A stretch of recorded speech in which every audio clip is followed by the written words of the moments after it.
Gandhinagar gift city road પર school van પલટી કેન્દ્રીય વિદ્યાલયના બાળકો તેમાં સવાર હતા। ટાયર ફાટી જતા સ્કૂલ વાન પલટી થઈ। વાનમાં સવાર 10 માંથી 5 બાળકોને ઈજા થઈ છે। તો ટાયર ફાટી જતા સ્કૂલ વાન છે તે પલટી ગઈ હતી। બાળકો પણ ગભરાઈ ગયા હતા। વાનમાં સવાર 10 માંથી 5 જેટલા બાળકોને ઈજા પહોંચી છે। ઉલ્લેખનીય છે કે કેન્દ્રીય વિદ્યાલય સ્કૂલની વાન છે તે પલટી ગઈ હતી। ગિફ્ટ સિટી રોડનો આ સમગ્ર બનાવ છે। તો કેન્દ્રીય વિદ્યાલયના બાળકો આ વાનમાં સવાર હતા, જેમાં કેટલાક બાળકો છે તે ઇજાગ્રસ્ત થયા છે।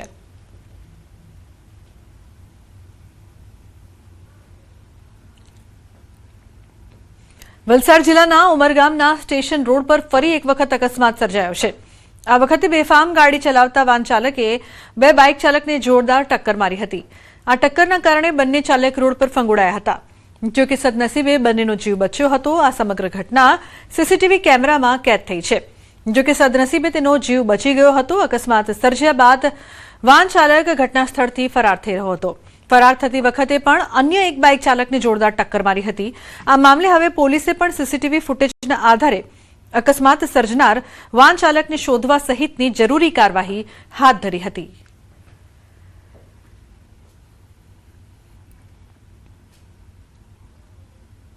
જામનગરમાં બેકાબુ કારનો ભયાનક અકસ્માત સર્જાયો છે। મોરકંડા પાટિયા નજીકની હોટલ પાસેની આ ઘટના છે। બેકાબુ કારે કેટલાક લોકોને અડફેટે લીધા। બેકાબુ કારે કેટલાય વાહનોને પણ અડફેટે લીધા હતા। અકસ્માતની ઘટના સીસીટીવીમાં કેદ થઈ છે। જો કે સદનસીબે લોકો સજાગ થઈ અને સાઈડમાં રહેતા કેટલાય લોકોના જીવ બચી ગયા છે। તો બેકાબુ કારે કેટલાય વાહનોને અડફેટે લીધા હતા। જામનગરની આ સમગ્ર ઘટના રફતારનો કહેર અહીં પણ યથાવત જોવા મળી રહ્યો છે। ઉલ્લેખનીય છે કે બેકાબુ કારનો ભયાનક અકસ્માત સર્જાયો હતો। સીસીટીવીમાં આ સમગ્ર ઘટના કેદ થઈ છે, જેમાં જોઈ શકાય છે કે કાર કેટલી સ્પીડમાં આવે છે અને અનેક વાહનોને જોરદાર ટક્કર પણ મારે છે।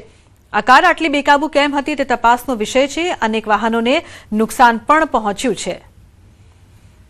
તો જામનગરની આ ઘટના છે તે સીસીટીવીમાં કેદ થઈ છે। બેકાબુ કારનો આ ભયાનક અકસ્માત છે તે સામે આવ્યો છે। ઉલ્લેખનીય છે કે અનેક વાહનો અહીં પાર્ક કરવામાં આવ્યા હતા અને તમામ વાહનો છે તેમને મોટા પાયે નુકસાન થયું છે। ખૂબ જ સ્પીડમાં આ કાર આવે છે અને અનેક વાહનોને ટક્કર મારે છે। મોરકંડા પાટિયા નજીકના હોટલ પાસેની આ સમગ્ર ઘટના।